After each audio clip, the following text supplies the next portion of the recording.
Why is a lawyer important? Because the Senate will be an impeachment court. It's very hard for a non-lawyer to be able to render and dig deep from the jurisprudence. Napakahirap nun. Ang maging issue na naman yung sinabi ni Oo, Senator dahil Marcoleta.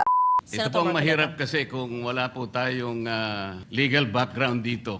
Alam mo, ang deliberative body, or whatever, is governed by rules. So, tamang interpretation ng rules. Kita mo yung dalawa, sabi Section 139, yung isa, Section 64. Magkaiba. So, makikita mo dun, kaya lumabas yung issue na iyan, between special law and general statutory construction yun Ay, ilan sa atin ang trained sa statutory construction? So, may advantage ang lawyer, lalo na sa pagde-debate. Buti nga wala na dyan si Senator Santiago. Si Senator Santiago, pag siya ang nag-question sa'yo at non-lawyer ka, medyo tatahimik ka na lang kasi talagang tinitingnan siya as a person who is very, very foundational, which means governed by rules.